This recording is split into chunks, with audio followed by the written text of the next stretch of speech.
what you want to do is get people back to your website to learn more about you, maybe get them into some sort of a marketing funnel, get them to download something valuable. Hello and welcome to Brandtuned, the only podcast on branding that covers IP, which is intrinsic to business and brands. I'm Shireen Smith, lawyer, brand strategist, and curious business owner, keen to discover the secrets of effective brand building to create a successful business. My guest today is Monika Jansen, founder of Jansen Communications, which creates and implements content marketing strategies for small and medium-sized businesses. Monika, welcome to the Brandtuned podcast. Tell us a bit more about your background and what you do. Sure. Thank you so much for having me, Shireen. This is super fun for me. So let's see a little bit more about my background. Well, I majored in marketing and I've always worked in marketing in my career until I decided to start my own agency and kind of, found my niche in content marketing. When did you actually set up your own business? I'd say like unofficially in 2009. And I say unofficially because at the time I was more or less a stay-at-home mom. My children were little and I'd continued working, but very, very part-time. I was the editor for a nonprofit organization here in Virginia. And it was just a few hours, here and there. But it wasn't enough to keep me busy. And one day I just woke up and I was like, oh my God, like, I feel like my brain is just rotting. Like I need the intellectual stimulation of more work and not the stimulation that comes from being a mom to, a toddler and a preschooler. 24/7. So I decided I'm just going to hang out my shingle as a freelance copywriter. Just kind of built my agency from there. I'd say I really got serious about it in 2011. So it took about 2 years to get my feet wet. Okay. So did you create a business plan at some point? No. No, you actually have one now or not? Nope, I don't. And I don't recommend this. Okay. So there's a lot of things that I'm going to say where do as I say, not as I do, with that caveat in mind. And honestly, I think because I didn't have a plan and I wasn't very intentional about it, it was both a benefit and a drawback. So I didn't know what I didn't know. I was very naive about starting a business and building a brand and starting an agency and growing an agency. Yeah, there's a lot to learn. So what were the immediate challenges for you? Well, finding clients and not just, I learned quickly that it wasn't just about getting clients, but getting the right clients for me that were a good fit. And this is something that I preach all the time now, and I'm actually very, very intentional about. I know exactly who my ideal client is. High maintenance clients that take a lot of time and a lot of brain power and a lot of energy, who are just feel like they're sapping you. They require more work than an ideal client who is thrilled to work with you, who's easy and pays on time. So my ideal clients, actually, it's broad and specific at the same time. So my ideal clients are anyone. It doesn't matter. We're industry agnostic. Doesn't matter the industry. Doesn't matter the size of the company. Our clients believe in marketing, they want to invest in marketing, and they want to work with experts who will be able to deliver and help them meet their business goals. Right. So how do you actually get to understand what their pains are? I mean, what do you think the main pain is of your ideal client? So there's two actually. Mm-hmm. Our ideal clients can be segmented into business owners and marketing professionals. So a VP of marketing, a director of marketing within a larger organization. The business owner doesn't have the expertise or the time, and frankly doesn't want to do marketing and just wants to hand it off to someone else. It's like hiring an accountant, hiring a bookkeeper, hiring an attorney to handle those areas of the business. That's their area of expertise. Let them handle it so you can focus on, what you do best, which is servicing your own clients.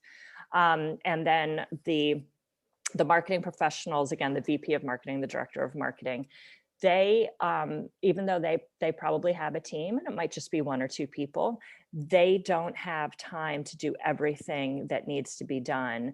And frankly, most people don't enjoy writing. They don't enjoy creating email marketing campaigns and social media marketing campaigns and writing all the copy. So they just want to get it off their plate, but for different reasons. They might not enjoy doing it, and or they need another set of hands. So what sort of research did you do to better understand your ideal buyer? Oh, just talking to people and then experiencing what it's like to work with people who are not ideal. So I'll give you an example right now with something that I'm currently dealing with. This is a prospective client who I'm talking to her for the third time within a year. And there were red flags before, and now the red flags are flying really high, and I will never work with her, to be honest with you. She isn't a good communicator. She doesn't read, and she doesn't frankly understand what I do versus the web designer and developer who I was going to bring in on the project. So you can see she doesn't tick any boxes, but her website is so bad. We really thought, we really wanted to actually help her. So yeah, I mean, I still make mistakes. This is the thing, I've been in business for a long time. I have a team of people. I've worked with all sorts of clients in all sorts of industries, and I still make mistakes all the time. What exactly are you achieving for your clients? I mean, what's a successful outcome for them? That is an excellent question. And that can be really hard to answer when it comes to marketing, right? Because it can be hard to track, the impact of an email campaign or a social media campaign, or, creating thought leadership articles and getting them out on LinkedIn or, other platforms, right? Like what is the path?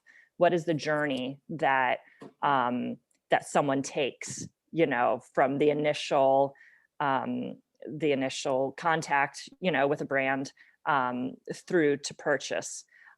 So yeah, again, that can be really hard to track, and it's something that drives all marketers crazy, including me. But I talked to a client yesterday who worked on a massive website project for them and last year. And as soon as it went live on January 1st, they saw a huge increase in traffic and leads by 75%. And that's January 1st. And we're, kind of towards the end of January now. So they saw immediate benefit, which was fantastic. The thing about marketing is it's a short-term expense and a long-term investment, right? So you're going to see progress steadily build over time. So once we understand what a client's pain point is, then we'll create a strategy specific to that, and we'll do our best to, track metrics, figure out what are the KPIs, the key performance indicators, what is the actual ROI, and usually we tell clients, you might not see immediate success. So for like this one client that saw like that huge success of so many more leads and so much more website traffic, I mean, that's amazing. What, can I just ask you, what was wrong with their website that you fixed? Oh my God, so many things. So I was the copywriter on the project, and then I worked with a website designer and developer. So we completely overhauled the entire brand. Okay, so not just the website, but the look and feel of the company. It honestly, it didn't reflect what the company does. It didn't reflect how brilliant they were, what a huge impact that they make. It's actually a nonprofit in the education, K through 12 education space. So they provide professional development experiences for educators, but really hands-on, like meaty stuff, not just sitting in a seminar and having someone talk to you. Anyway, they're very responsive to the market, constantly creating new programs. The website didn't reflect any of that. The colors were horrible. They were dark. And it's light and bright and energizing. And most importantly for me, this is my job, was to clearly explain what they do, because their CEO couldn't even clearly explain what they do. So it was up to me to, really hone in, on those main messages, which is, for me, is a phenomenal challenge. And that's really hard to do. I mean, heck, I sometimes have a hard time talking about what I do and what Jansen Communications does. It's hard to talk about yourself. So yeah, that was a really, really fun project. It was a 7-month-long project. It was supposed to be 10 weeks long, but once we started digging into it, we were like, oh wow, there's a lot here that needs to be untangled. Right. So somebody comes to you for writing help to produce content and then ends up having to have a new website. I mean, I wouldn't have expected the two to be part and parcel of the service. I mean, if they've got a blog and you're writing, say, content, why does the website need to be overhauled? So great question. So let's say you're putting out some great content. You're active on your blog. You send a monthly newsletter to your client list and prospective clients, people who have signed up to hear from you. You're putting stuff out on social, on Instagram, Facebook, LinkedIn, whatever channel you use. So you're sending out these messages. Well, what you want to do is get people back to your website to learn more about you, maybe get them into some sort of a marketing funnel, get them to download something valuable. When they're on your website, you really need to make a huge impact and a great, great, great impression that yes, you are the expert in this area. You are the person to work with. Let's start building trust. Let's start building a relationship. And if your website doesn't accurately reflect who you are and what you do and why you're so amazing, you're not going to see the kind of lead generation and honestly create a brand reputation that you want. Your website, and especially now, during the pandemic, when we're more online than we used to be, your website is really your home base, and it's where people are for the most part meeting with you and interacting with you. It's the one thing that you control. Your account on Facebook, on Instagram, on LinkedIn, those aren't yours. You're borrowing that space. If those social networks shut down, which highly unlikely, but if they shut down, then you just lost all of that, the time and the energy and the goodwill and the relationships that you worked on to build on those platforms. So yeah, the website is, I think people sometimes forget or maybe don't realize how important it is to a brand and to growing your brand. So what are you generally doing for your clients? Your minimum service, what do you actually provide for somebody? I'd say at the very minimum, it would be blogging. But we take a very thoughtful, specific approach to blogging. So if a client came to us and said, hey, we need to get our blog going. Here's our area of expertise. Can you help us? Well, yes, absolutely, but you're going to be involved in the process. So we don't just write things out of thin air. That's useless. That's what I would call SEO content, where you're just putting content out for the sake of putting content out, to be found for certain keywords. You're not sharing your expertise. You're not sharing your thought leadership with your audience unless we help pull that out of you. So we have a very specific approach. What are we talking about with this blog post? What do you want people to take away from it? And then we want you to share very specific things that you would actually say, to your client, but let's get it down on paper, So I'd say blogging is a minimal. Okay, well, before we move on, what sort of research will you do for them to understand the sort of keywords that are really going to drive their ideal buyers to contact them, for example? Sure. How do you go about doing that? Mm-hmm. Sometimes they already know, which is fantastic, and we get so excited.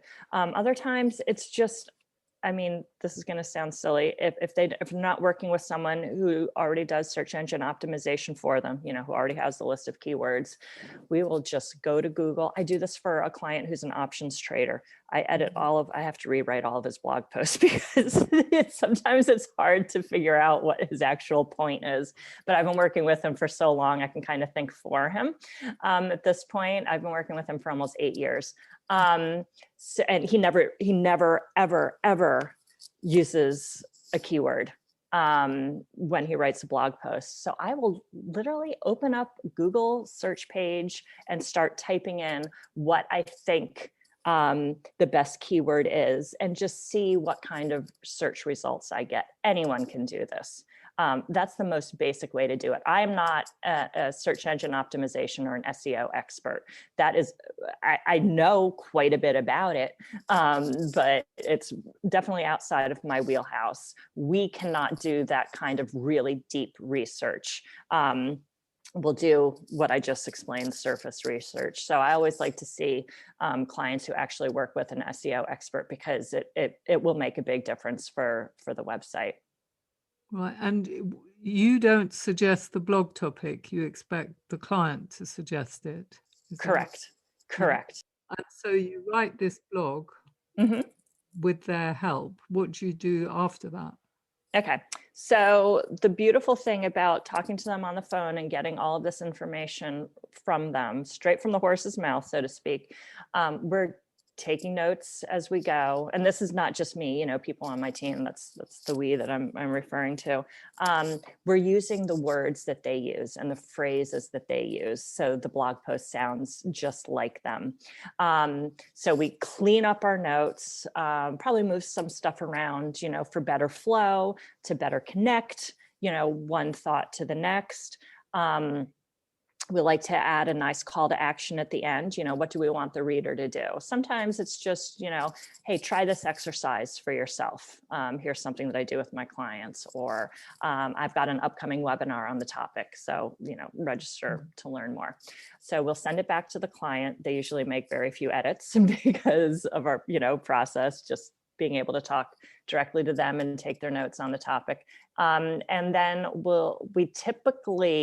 most clients just don't want to touch it after that. So we have login access to their website. Most of our clients are on WordPress websites. We go in, format the website, optimize it for search engines, add an image, and schedule it for publication. Right. And then they do their own social media sharing of the post, do they? Some do, some don't. Again, a lot of our clients don't want to be bothered with anything social media related. So like my options trader client, he'll share it, on social media, but a lot of other clients, we share it for them. How do they promote it though? How does anyone get to see the content? Great question. So typically it's email or social media. So we'll send out an email specifically around that blog post topic. or create a more substantial newsletter with additional information, maybe additional tips, or for a realtor, listings, recent listings or recent, closed transactions. So push it out. You can't just create content, and expect people are going to show up and be so excited to read it. You need to get it in front of people. So we do that via email and and social media. Okay, so how do you manage various projects like that? Do you use a project management platform? Do you have freelancers? How do you make sure you do the right service for all the various clients you've got? Yeah, no, absolutely. Great question. We use Asana, a task management tool. I love it. I live by it. I don't remember, my kids are teenagers now. I have a husband, I have a dog, I have the business, I have my own life. I can't remember anything unless I write it down. So yes, I depend on Asana to remember what needs to be done and to keep on top of projects. I also learned, because I don't have a project management background, that you always add the next task. So if you check something off, what is the next thing to be done? So is it follow up on a proposal? Is it to schedule a call to discuss next week or next month's blog posts, or whatever? So there's always another action to come, unless the project, closes out. Like doing a website content is a one-time thing. And then I have a small team right now. I've had as many as 7 people. Or 8. I have 5 right now, including my assistant. Everyone's, so there's my assistant, me, and then 4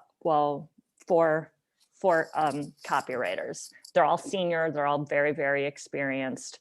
And all of their projects are just, ongoing with long-term clients. So they always work with the same person. You introduce somebody to a client and say, this is your contact who's going to be dealing with your work. Mm-hmm. Yep. So they get to know each other. So it's great for, continuity, and reliability, dependability, and you build, a really beautiful relationship there, as well. And I have a weekly one-on-one check-in calls with everyone on my team. Sometimes there's nothing really to, project-wise to talk about. It's just a great way to keep in touch, because no one on my team, well, one person lives near me. My assistant is in Louisiana. My other writers are in Chicago, Charleston, South Carolina, Connecticut, and then the one writer who's near me lives 20 minutes away, also in Northern Virginia.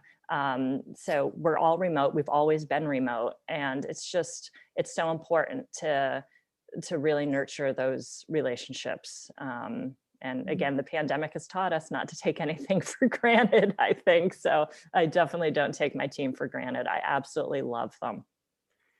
Great. So what drives you? I love what I do. I love writing. I love creating new messages. I love helping my clients. I mean, I guess that's really what it comes down to. Writing is very, very hard to do well. It's extremely hard to find good copywriters, and it's hard to find good content marketers as well, because you can be a marketer and not be a good writer. And you can be a good writer and not be a good marketer, So and I love my clients. They're good people and they're fun to work with. So I wake up on Monday morning and I'm not like, oh my God, it's Monday. I'm like, all right, another week. What are we working on this week? I'm motivated by just how much fun I have, I guess. And what was your experience of creating your branding? I mean, have you rebranded at all since you started? How's that all gone? Yes, slightly. I've made tweaks over the years. I kind of wish I'd come up with a more interesting name for my agency than Jansen Communications, because it doesn't really say much. I think it's very good from an intellectual property point of view. Oh, okay, good. Thank you, Shireen. Yeah, I mean, most of the big brands like Mars, Schweppes, all of Mhm. these use the founder's own name. So it's a good This is approach. Yeah. this is true. Well, thank you very much. That makes me feel so much better. Um, yeah, I mean, my branding has tweaked from a brand is two things, right? Mm. It's your reputation, it's how people talk about you, it's how they think about you, and it's your visual look and Mhm. feel. So it's changed from both perspectives. Every company evolves, the messaging evolves, services evolve, who you work with evolves. So your messaging, constantly changes. So I'm always updating. I'm always, it's a living thing. A brand is a living thing. I'm always trying to take care of it and make sure, it's being fed and watered and that it still, accurately reflects who I am, who my team is, what we do, and who our clients are. So from the visual perspective, it has also changed. There's always been, if you go to my website, you'll see a lot of gray and white, and then some like dark, like a walnut brown. I've always used those colors. Images have changed, layouts have changed, iconography, but I've never done a huge rebrand like we did with that one client that I was talking about, where it looks completely different. Mm. Yeah. Well, I was reading Distinctive Brand Assets, which actually argues that you shouldn't change branding because your visual imagery is how buyers recognize you, Mm-hmm. how you're perceived in the market, and changing that can really alter people's ability to recognize that it's the same brand.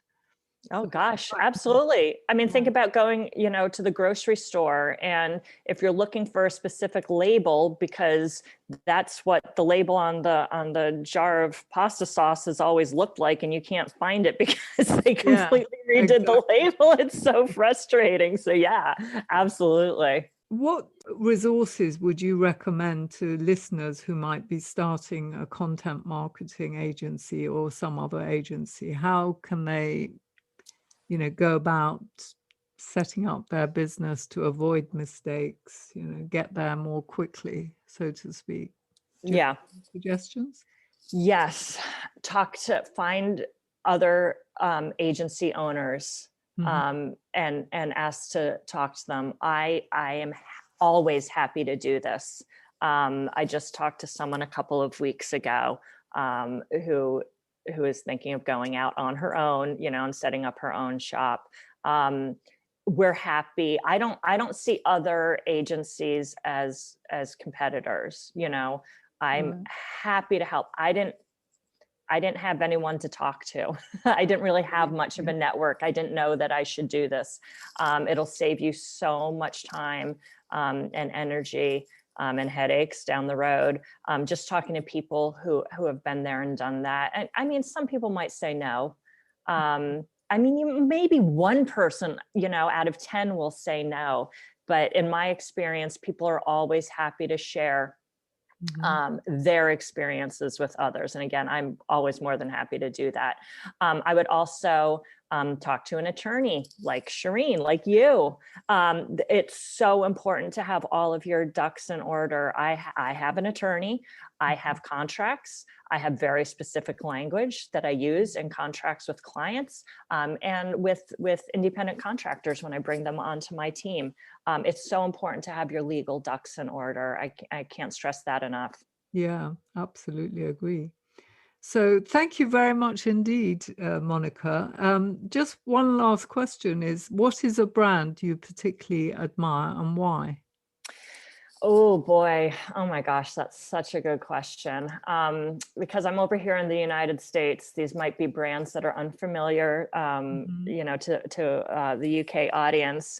I'm sure Gwyneth Paltrow, the Oh, yeah. actress. Yep. So Mhm. her big brand is Goop.com, and I know a lot of people make fun of it.